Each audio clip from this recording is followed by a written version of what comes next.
Hey, what's going down, everybody? It's your boy, Mr. Solar Effect with Sean Lee from the R&B Talk Show, man. Welcome to the R&B room, everybody. If this is your first time ever being on here, I would like for you guys to like, comment, and subscribe and share it to everybody, about this platform right here, We are invading the YouTube, range and stuff like that, man, let me take it back. We take it over this whole YouTube game, you feel me? But with that being said, I'm gonna be having the legendary icon, Melba Moore. She's gonna be on here in a second. Looking forward to have her on the stage and talk about her highlights of her career with a Tony Award. Getting say finally have a star, finally have a Star Walk of Fame in Hollywood, and man, can't wait to do that and stuff. And I apologize, y'all, if I'm kind of like slurring my words and stuff. It's been a long day, you know what I'm saying? More than ever, you know what I'm saying? Katina, what's going on, Queen? How you doing? Appreciate you coming through and stuff. And wait on Melba Moore to come through so she could enter the stage. But man, I want to know how's everybody doing so far. I tell you one thing though, these first 5 months is going by quick. Here it is. June is approaching. Next week you could say. And my birthday month be here before you know it. Your boy be 44 in June. I don't look it. You know what I'm saying, but I'm blessed. Yeah, say June 23rd. I'm a Cancer. So that's one of the months I look forward to because being born in Black Music Month.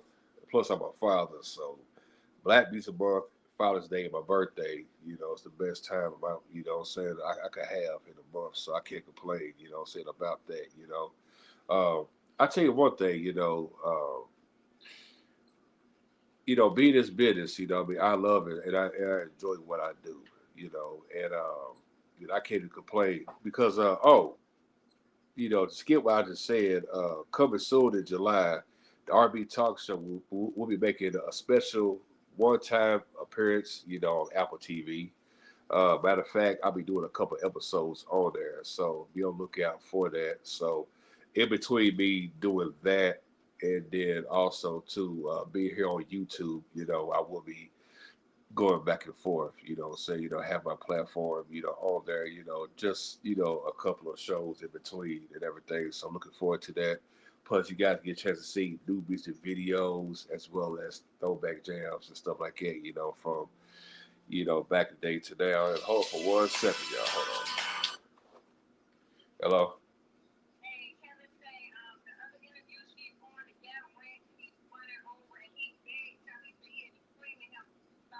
Wow. That's cool. Yeah, I'm on live right now. That's fine. Okay, then. You got it. Woo! Yeah, that was the PR Miss V. So, make a long story short, Melba, she's being interviewed by this one host. And one thing I could say about like certain people that's a host, they do like to step on people's toes, and they like to like stretch interview out. There are people who are along with it because my thing is this, if a person only got 15 minutes, it's 15 minutes, or 20 minutes or 30 minutes, like you got to go by that. But it's good to have a timer. So that way, when you interview a person, make sure that make sure your questions are short, make sure you don't talk over, get straight to the point, call it a day. Because, for me, every guest I've done had, if I'm interviewing somebody based on their career, they say, okay, I can interview for like an hour, 2 hours. I'd be like, okay, cool. With me, it won't take long because there's so much to fill out the questions. Once I get done, see what I gotta say, call it a day. Like like when I interviewed Keel Lattimore back in 2021, when he put out the album Here to Stay, and the PR said it could be 20 minutes, that's because he was promoting his album at the time. And plus, when I interviewed him, he was just now leaving from the talk. He was leaving from the talk show was called The Real, and make a long story short, I said, okay, there you nothing, so I go ahead, time in my head and stuff like that. And he was running kind of late, so when he came, then knocked it out and went from there. You know what I'm saying? And that's how it's to be. So that's why I said anybody wants to be a podcaster, always time it in your head, and you can look at the clock. If you got like another phone or you got like some type of whatever, they go from there. So into the stage, it's Melba Moore. Here we go. Let's get it. Hi. Hey, let me tell you something. It is an honor to have you on here. Thank And you. I was like, I thought to myself, I said, one day I'm gonna get the opportunity to interview her. But I know God, it's always timing for everything and stuff. Right. But just want to know, like, how's your day so far? It is so great. It's so good. And thank you for having me in the No hood. problem, no problem and stuff. But I want to kick it right off and congratulate you on getting a Star Walk of Fame back in 2023. When did you get that call about you being honored? When did I get the call? Yes. I'm not sure if I remember all that right now, but when I did get the call, I said, "What? What?" And I said, "What? How does it happen?" And my partner, my manager, Ron Richardson, is the one who really kind of spearheaded and engineered the whole process. And Yeah. it took him really quite a long time. And he told me things along the way, but we were doing so many things, I didn't really pay too much attention to it. Till he said that it had actually happened. I said, "I'm getting a star." I'm saying, "But that's permanent. It's forever." Yeah. He said, "Yeah, I know. I helped to get it." And he told me what the process was, and I said, "Oh my goodness! Oh, I had to." We talked, kind of on a daily basis about what it really involved and how it happened and who helped make it happen and how I had to go out to Hollywood to accept it and who else was going to be involved, different friends in the industry that helped make it happen, like Frida Payne and Tisha Campbell and of course Jimmy Jam Wow. and Terry Lewis and but most of all Cat Williams and trying to think uh, Lunell. You know who Lunell is, right? Oh, yeah, I know it is. Yeah, the comedian. I know who she is. Yeah. Yes, yes. All the different people that helped make this happen. And I hadn't been paying attention, but I said, "Oh my goodness!" Oh, and at the same time, I've been doing a lot of things with Cheryl Lee Ralph, just PR things. But then Right. she got the Emmy Award for Abbott Elementary, and she was trying to get out Wow. to help me celebrate. It was a real what calamitous celebration. I don't know. Everything started to beautifully explode. Yeah, because when I saw that, I was like, finally, I'm glad that you finally got your flowers. And was, you should have been had that as far as the Star Walk of Fame, 30 years ago. But that's a whole different conversation for another time and stuff. Now, I remember, see, I was born in 81. I remember as a little boy growing up, watching you on video so and see your music videos get played on heavy rotation. Where I remember the very first video I saw you when I was like 5. It was a song you did called "A Little Bit More" with Freddie Jackson. Oh yes, a duet.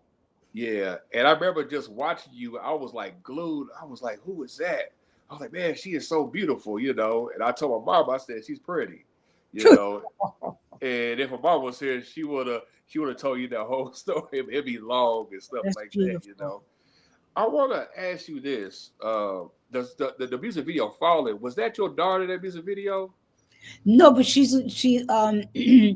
she played in our television series, the Melba series, and she and my daughter got to be really friends. So she's almost like a daughter. She's almost like a real daughter. Yeah. When I looked, because looking back, I said, "Man, she looked just like Melba." I said, "Man, if you ever did a biopic, I was like, she got to be the perfect Right. one to Yeah. play and stuff."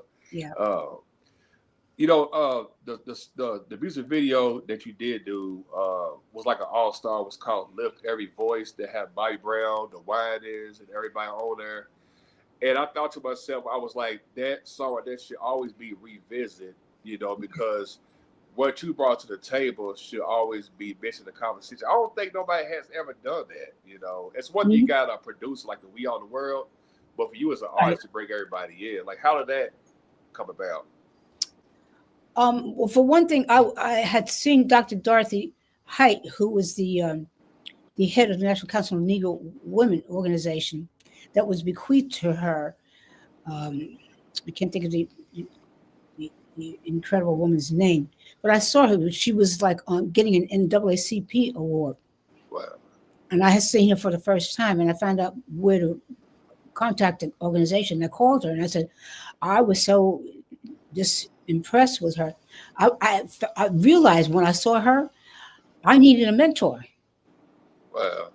So that I could use my celebrity status in terms of being visible with Black people and our efforts to continue to unite with each other and to grow and to just be a family publicly and in terms of law, in terms of politics, in terms of everything. She just represented it all. So she invited me to come out and tour with the National Council of Negro Women. And I was just there visiting. Well, she made me head of the where you join the organization Yeah. membership, and I was inviting people to come and become members of the National Council of Negro Women. And I was touring with her in that way. Then she said, no, but you need to sing while you're with us. She said, why don't you sing at some of the prayer breakfasts? I said, well, fine. She said, why don't you sing the Negro National Anthem? And I realized I didn't know the Negro National Anthem. She said, you know the song written by James Weldon Johnson? I said, no. So I went and found it and learned it and began to sing it. I said, I bet, first of all, I've never heard it done in any kind of national way. That's I found out that it's our national anthem. Of course, because we've been doing so many other things, that was kind of like not official. It was something we sang, but she told me when I recorded it, and she made it possible for us to enter it into the congressional record. So it's on record now as our official national anthem, because it's like we're not really a nation. It's like so many other things for Black people. Wow. So, I mean, that's how it happened. And then BB Winans kind of spearheaded the whole thing and got all the different artists. And I can't remember whose idea it was to get Debbie Allen to direct it and make the video of it, and to get Jesse Jackson to do the recording, and to get Lou Gossett to do the video version of the narration of it. So that it was like not just an all-star, but I mean like really just iconic Black people to do our national anthem. Yeah.